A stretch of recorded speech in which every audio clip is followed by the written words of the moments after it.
Welcome to ఉద్యోగాన్వేషణ channel. First March 2024 editorials చూద్దాము. శరీరంలో ప్లాస్టిక్ అణు విస్ఫోటనము. నీరు లేనిదే మానవ మనుగడ సాధ్యం కాదు. తగినంత మంచినీరు తాగినప్పుడే శరీరంలో అన్ని జీవక్రియలు సక్రమంగా జరుగుతాయి. ఇటీవలి కాలంలో ప్లాస్టిక్ మంచినీటి బాటిళ్ల వినియోగం విపరీతంగా పెరిగిపోతుంది. ఇది ప్రజా ఆరోగ్యానికి పెనుముప్పుగా పరిణమించింది. ఇళ్ళు, కార్యాలయాలు, ప్రయాణాలు, వేడుకలు అన్ని చోట్ల ప్రస్తుతం ప్లాస్టిక్ నీళ్ళ బాటిళ్ల వాడకము సాధారణంగా మారింది. ప్లాస్టిక్ బాటిల్లో లభించే మంచినీరు, ఖనిజ లవణాలు పుష్కలంగా ఉంటాయని, అది సురక్షితమైనదని అంతా భావిస్తారు. అయితే ప్లాస్టిక్ నీటి సీసాలు శరీరంలోని రోగకారకాలను తీసుకెళ్తున్నాయని పలు అధ్యయనాలు వెల్లడిస్తున్నాయి. ప్లాస్టిక్ బాటిల్లో నీటిని నానో ప్లాస్టిక్ ఉంటాయన్న వాదన చాలా కాలంగా వినిపిస్తుంది. వాటిని గుర్తించే సాంకేతిక పరిజ్ఞానాన్ని అమెరికాలోని కొలంబియా విశ్వవిద్యాలయానికి చెందిన పరిశోధకుల బృందం అభివృద్ధి చేసింది. దాని ద్వారా అమెరికాలోని 3 ప్రముఖ కంపెనీలు ప్లాస్టిక్ నీళ్ల సీసాలపైన పరిశోధనలు జరిపిన శాస్త్రవేత్తలు విస్తుపోయే వాస్తవాలను వెల్లడించారు. 1 లీటర్ ప్లాస్టిక్ బాటిల్ నీటిలో సగటున 2.40 లక్షల ప్లాస్టిక్ రేణువులున్నాయంటూ కనుగొన్నారు. ఇప్పటి వరకు అంచనా వేసిన దానికన్నా ఇది 100 రెట్లు ఎక్కువ. ఇందులో 10% సూక్ష్మ ప్లాస్టిక్ కణాలు, మిగతా 90% అతి సూక్ష్మ ప్లాస్టిక్ రేణువులు. అందుకు మిల్లీమీటర్ల నుంచి 1 మైక్రోమీటర్ వరకు ఉన్న రేణువులు మైక్రో ప్లాస్టిక్లు చెబుతున్నారు. 1 మైక్రోమీటర్ కన్నా తక్కువ మందంతో ఉన్న వాటి నానో ప్లాస్టిక్లుగా వర్గీకరించారు. చాలా సూక్ష్మంగా ఉండడం వల్ల ఇవి మనిషి కణాలు, రక్తము, కాలేయము, కిడ్నీ, గుండె తదితర ముఖ్యమైన అవయవాల్లోకి చాలా సులువుగా ప్రవేశించగలవు.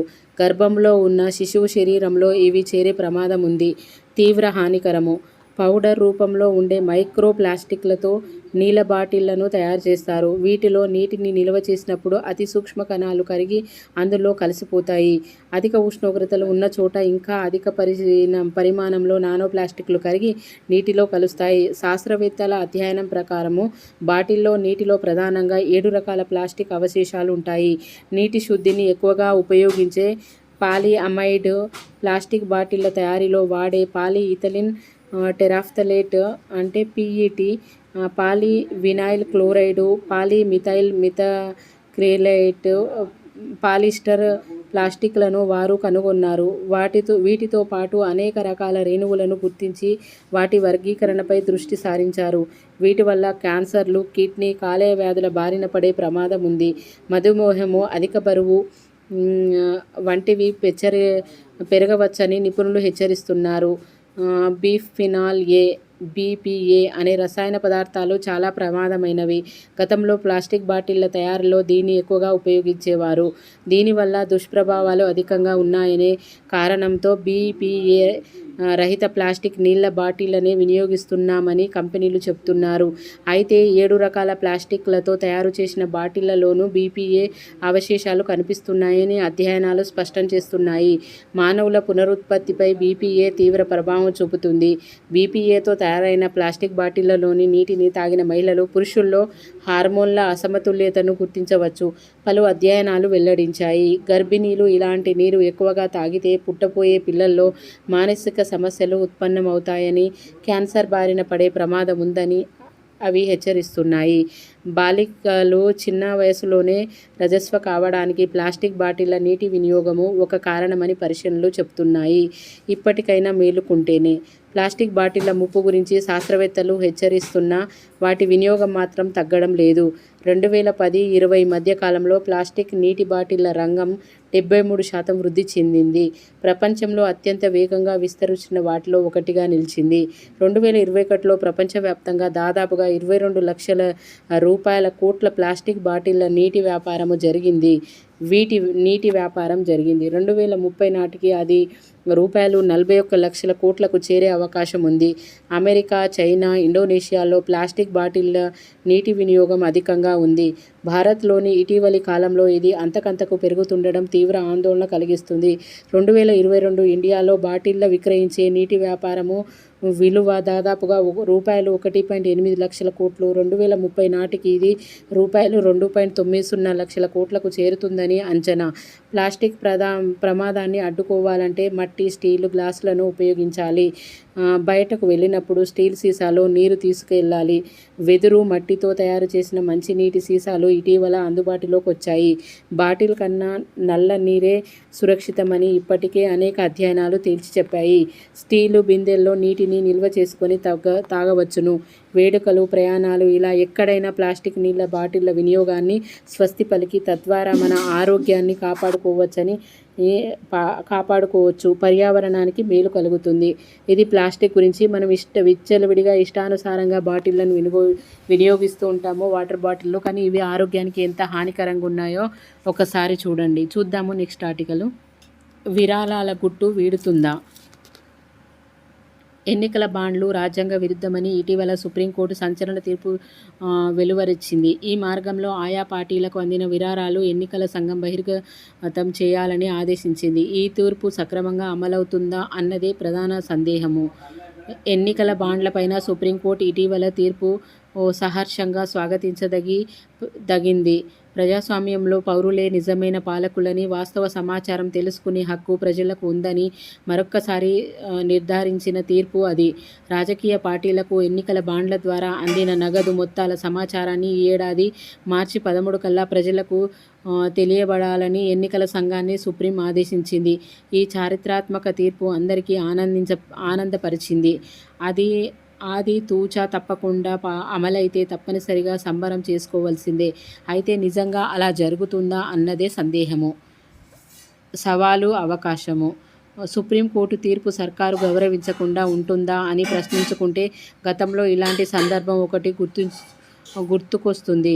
2011లో నేను ప్రధాన సమాచార కమిషనర్, చీఫ్ ఎలక్షన్ కమిషనర్గా ఉన్నప్పుడు రుణ ఎగవేతలు జాబితాలను, బ్యాంకుల ఆడిట్ను, తనిఖీ నివేదికలను, ఇతర సమాచారాన్ని వెల్లడించాలని రిజర్వ్ బ్యాంకు ఆదేశించినారు. ఈ ఉత్తర్వుపై రిజర్వ్ బ్యాంకు స్టే తెచ్చుకుంది. 2015 డిసెంబర్లో సుప్రీంకోర్టు నా ఉత్తర్వులను సమర్థించింది. సంబంధిత సమాచారం కోసము సిఐసి ఇచ్చిన ఆదేశం చట్టరీత్యా సక్రమమే.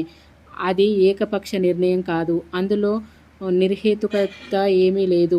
కాబట్టి సిఐసి ఇచ్చిన ఆదేశాల్లో ఈ కోర్టు జోక్యం చేసుకోనక్కర్లేదు అని సుప్రీంకోర్టు స్పష్టం చేసింది. అయినప్పటికీ సిఐసి హోదాలో నేను కోరిన సమాచారాన్ని రిజర్వ్ బ్యాంకు ఇవ్వనే లేదు. సమాచార నిరాకరణ చట్టంలోని అన్ని మార్గాలను ఉపయోగించుకుంది. దీనిపై దాఖలైన కోర్టు ధిక్కరణ కేసు ఇప్పటికీ సుప్రీంకోర్టు పరిశీలనలో ఉంది. ఎన్నికల బాండ్లకు సంబంధించిన గడిచిన 7 ఏళ్ల సమాచారాన్ని వెల్లడించాలని అత్యున్నత న్యాయస్థానం ఆదేశించింది. అయితే ఎన్నికల బాండ్ల రూపంలో రాజకీయ పార్టీలకు విరాళం ఇచ్చిన వ్యక్తుల పేర్లు, ఇతర వివరాలను వెల్లడించకూడదని పార్లమెంట్ చట్టం చేసిన సంగతి ఇక్కడ గమనించాలి. పార్లమెంటు వాగ్దానాన్ని 7 ఏళ్ల తర్వాత ఉల్లంఘించడం కుదురుతుందా అన్నదే ప్రధాన ప్రశ్న. దీనిపైన అనుమానాలున్నాయి. భారత్లో ఎన్నికల బాండ్ల చట్టం 7 ఏళ్ల నుంచే అమల్లో ఉంది. ఇన్నేళ్ల తమ పేరు, ఇతర వివరాలు గుట్టుగా ఉంటున్నాయనే భరోసాతో వ్యక్తులతో పాటు కంపెనీలు ఎన్నికల బాండ్లు కొనుగోలు చేసి ఉంటాయి. పార్లమెంటు చట్టం తమకు రక్షణగా ఉంటుందని ధీమా ఇక్కడ కనిపిస్తుంది. ఇంతటి ముఖ్యమైన సమస్యపైన సుప్రీంకోర్టు 7 ఏళ్లలో కాకుండా 2 నెలల్లో తీర్పు ఇచ్చి ఉంటే పరిస్థితి వేరుగా ఉండేది. తీర్పు వెలువరించే సమయంలో వ్యక్తిగత సమాచారం అంటే ఏమిటి, వ్యక్తిగత గోప్యత ఉల్లంఘనకు నిర్వచనం ఏమిటనే అంశంను సుప్రీం పరిగణలోకి తీసుకుందా అన్నదే మరొక కీలక ప్రశ్న. వ్యక్తిగత సమాచారం అంతటినీ వెల్లడించనక్కర్లేదని గతంలో సుప్రీంకోర్టు ఇచ్చిన వివిధ తీర్పులు స్పష్టం చేశాయి. వాటిని అడ్డుపెట్టుకుని ప్రభుత్వాలు ఎన్నికల బాండ్ల తీర్పు సవాలు చేయవచ్చును. కొన్నింటిని మినహాయింపులు. సమాచారం అంతా ప్రజలకు చెందిందేనని సమాచార హక్కు చట్టం నిర్వచించింది. ఆ చట్టంలోని 8 సబ్క్లాస్ 1 సెక్షన్ కింద మినహాయించిన సమాచారాన్ని మాత్రమే నిరాకరించవచ్చు. వ్యక్తిగత గోప్యత భంగం కాని సమాచారాన్ని, దేశ భద్రతకు సంబంధించిన అంశాలను వెల్లడించడానికి ప్రభుత్వము నిరాకరించవచ్చని ఆ సెక్షన్ చెబుతుంది.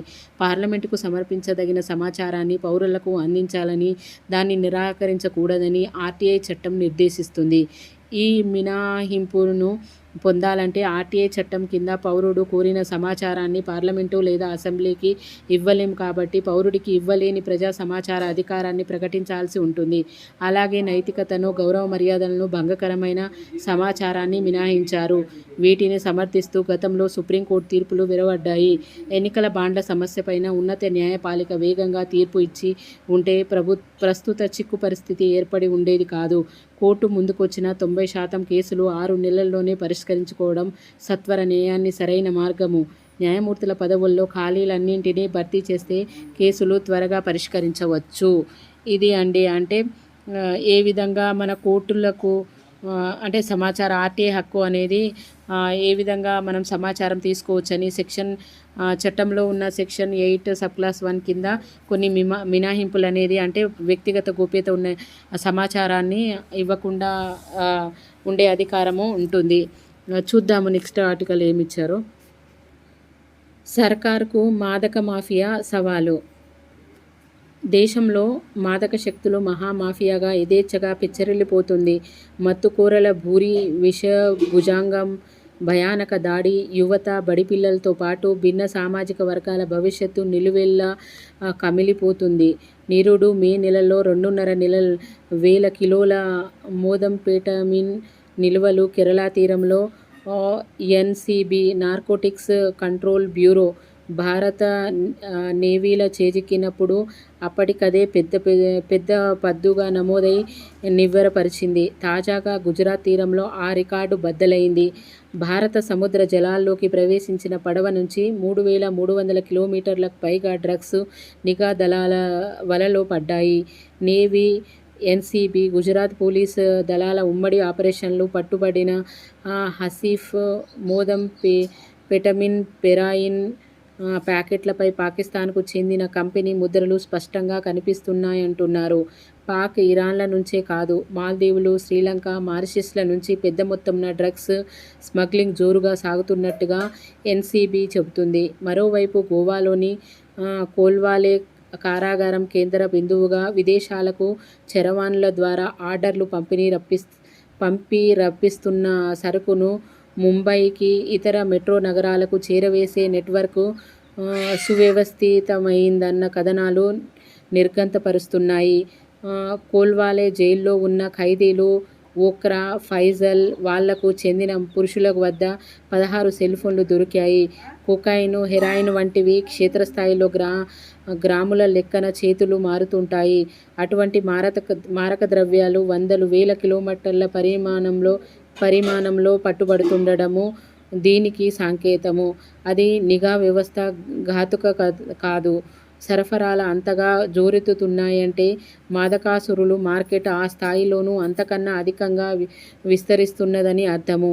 తనిఖీల్లో దొరుకుతున్న దానికన్నా ఎన్నో రెట్ల మాదక ద్రవ్యాలు నిర్దేశిత గమ్యస్థానాలకు నిక్షేపంగా చేరుకున్నాయన్న విశ్లేషణలు వ్యవస్థాగతంగా ఘోర వైఫల్యానికి అద్దం పడుతున్నాయి. Malaysia, China, Thailand, Vietnam, Singapore, Philippines ప్రభృత దేశాలు మాదక మూఠాల వెన్నులో వణుకు పుట్టిస్తున్నాయి. డ్రగ్స్ నిల్వలకు, వ్యాపారానికి, వినియోగానికి పాల్పడి నేరం రుజువైతే పలుచోట్ల మరణదండన అమలు పరుస్తున్నారు. అమెరికా, యూకే, కెనడా, ఆస్ట్రేలియా వంటి చోట్ల నిఘా విభాగాలు డేకా కన్ను శిక్షల కొరడా తప్పించుకోలేక అక్కడి మత్తు వ్యవస్థల వ్యాపార విస్తరణకు ఇండియా వైపు చూస్తున్నట్టుగా విశ్లేషణలు చాటుతున్నాయి. విమానాలు, నౌకలు, డ్రోన్ల ద్వారానే కాదు, డీప్ వెబ్, డార్క్ నెట్ల సహాయంతోనూ దేశంలో డ్రగ్స్ సరఫరాలు, క్రయ విక్రయాలు ఇంతలంతలవుతున్నాయి. ఈ ఉధృతిని అడ్డుకునే పకడ్బందీ దిద్దుబాటు చర్యలేవి? మాదక ద్రవ్యాల రవాణాదారులపై 2006 నుంచి 2013 మధ్య నమోదైన కేసుల సంఖ్య 1257. మాదక శక్తుల్ని కూకటి వేళ్లతో పెకిలించి పారేయాలన్న దృఢ సంకల్పంతో ఆ సంఖ్య 2014 నుంచి 2022 మధ్య 3544 చేరిందని కేంద్ర హోంమంత్రి అమిత్ షా నిరుడు వెల్లడించారు. కేసులెంతగా పెరిగినా శిక్షణ పడిందని 20% మించడం లేదు. సరైన ఆధారాలు కొరవడిన కారణంగా ఎక్కువగా కేసుల్ని కొట్టేస్తున్నారు. ఎక్సైజ్ శాఖ, ఎన్ఫోర్స్మెంట్ డైరెక్టరేట్ మధ్య సమన్వయ రాహిత్యము కెల్విన్ ముఠా పాలిట అయాచితపరమై టాలీవుడ్ డ్రగ్స్ వ్యవహారాన్ని నీరుకార్చడము తెలిసిందే. దేశంలోని 472 జిల్లాలకు విస్తరించిన డ్రగ్స్ స్మగ్లింగ్ యువత భవితను చిత్తు చేస్తుంది. అమ్మాయిలే లక్ష్యంగా లైంగిక దాడులు విజృంభణకు కారణభూతమవుతుంది. ఎన్సీబీ, ఎక్సైజ్, ఎన్ఫోర్స్మెంట్, పోలీస్ విభాగాల మధ్య అర్థవంతమైన సమన్వయమే నవతరాన్ని మత్తు రక్కసి బారి నుండి కాపాడగలిగేది. గంజాయి సాగు కేంద్రంగా ఏపీ, కొకైన్ రాజధానిగా ముంబై వంటి మూట కట్టుకున్న అప్రతిష్టను తుడిచిపెట్టేలా పటిష్ట నిఘా, కేసుల సత్వర విచారణ, కఠిన శిక్షల అమలు, చురుగ్గా సహకారమైతేనే అంధకారము, వినాశము, విధ్వంసాల బారి నుండి జాతికి విముక్తి. ఇది మారక ద్రవ్యాల గురించి వివిధ దేశాల్లో తీసుకుంటున్న కఠిన చర్యల గురించి ఇవ్వడం అనేది జరిగింది. ఇవి ఇంపార్టెంట్ ఉన్న ఆర్టికల్స్ని ఒకసారి చూడండి. మీ మిత్రులు ఎవరైనా కాంపిటేటివ్ ఎగ్జామ్స్కి ప్రిపేర్ అయ్యే వాళ్ళకి ఇవి షేర్ చేయండి. మీకు నచ్చితే లైక్ చేయండి, సబ్స్క్రైబ్ చేయండి.